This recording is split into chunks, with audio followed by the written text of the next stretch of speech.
الحمد لله الذي جعل صلاة الجمعة من شعائر الإسلام وفرضها على أمة محمد عليه الصلاة والسلام لتكون مكفرة للذنوب ومطهرة للآثام. نشهد أن لا إله إلا الله وحده لا شريك له الذي يكرم المؤمنين والمؤمنات برؤية جماله في دار السلام. ونشهد أن سيدنا وسندنا ومولانا محمدا عبده ورسوله المبعوث بالدعوة وهي إلى دار السلام. صلى الله تعالى عليه وعلى آله وأولاده وأزواجه وأصحابه وأتباعه وخلفائه الراشدين المرشدين المهديين من بعده ووزرائه الكاملين في عهده، خصوصا منهم على الأئمة خلفاء رسول الله على التحقيق، أمير المؤمنين حضرة أبي بكر وعمر وعثمان وعلي وعلى بقية الصحابة والتابعين رضوان الله تعالى عليهم أجمعين. أيها المؤمنون الحاضرون، اتقوا الله وأطيعوه، إن الله مع الذين اتقوا والذين هم محسنون.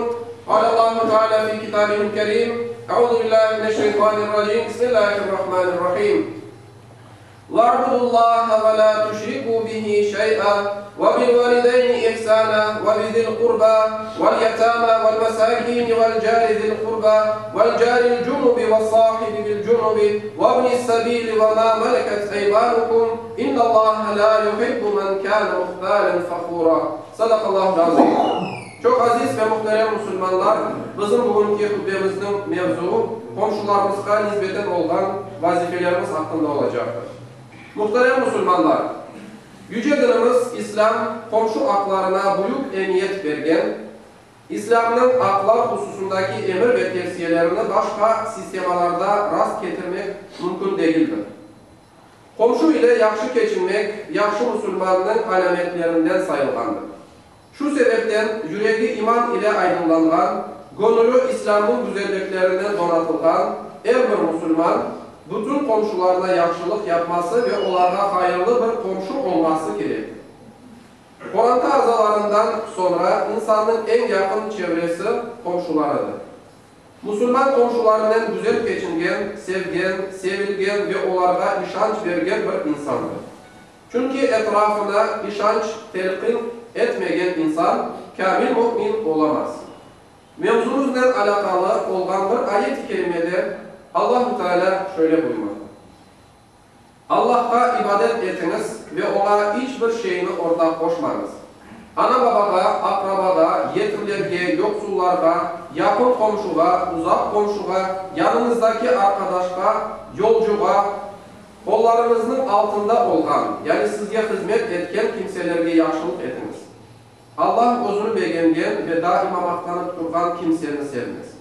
Peygamber Efendimiz Muhammed Mustafa sallallahu aleyhi ve sellem de bir hadis-i şeriflerinde şöyle buyurgan: Allah'a ve ahiret gününe iman etken kimse komşusuna yaxşılık yapsın. Allah katında dostlarının en yaxşısı arkadaşlarına yaxşı davrangan, komşularının en yaxşısı da komşusuna yaxşı davrangandır.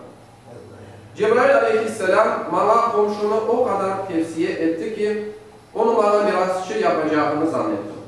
Aziz müminler, görünür ki komşu hakları dinimizin üzerinde titizlikle toktanılgan meseledir.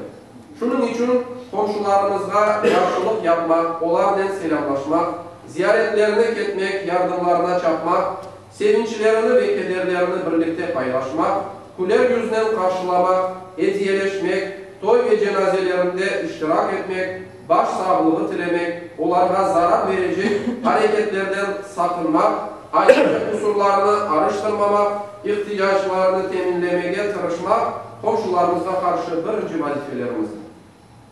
Kıymetli cemaat, en yakın komşumuzdan başlamak suretinden evimizin ve iş yerimizin civarında bulunan herkes komşumuzdur. Buna göre de her birisinin üzerimizde komşuluk hakları vardır.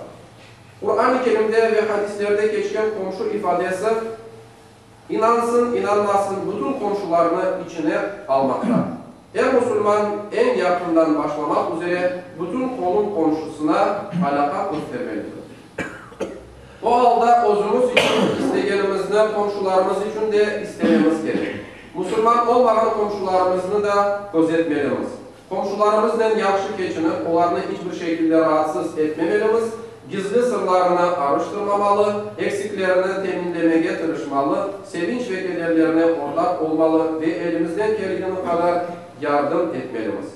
Unutmayın ki, Müslüman degenimiz kişi kimseye zarar vermegen, etrafına üşanç vergen ve daima yaxşılık yapan kimsedir.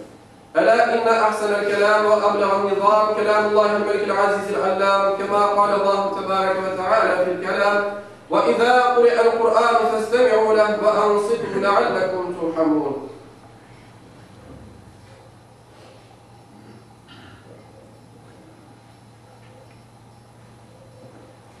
Elhamdülillah, elhamdülillah, elhamdülillahi hamden kâmilina ve salatu ve selamu ala Resulina Muhammedin ve ala alihi ve sahbihi ecma'in.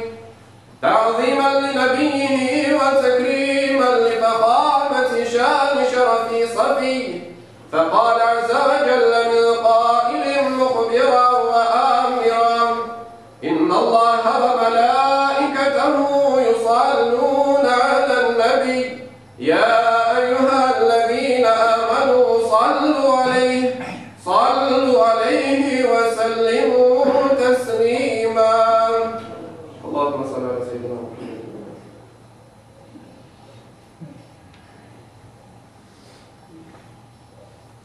عباد الله إن الله يأمر بالعدل والإحسان وإيتاء ذي القربى وينهى عن الفحشاء والمنكر والبغي يعظكم لعلكم تذكرون.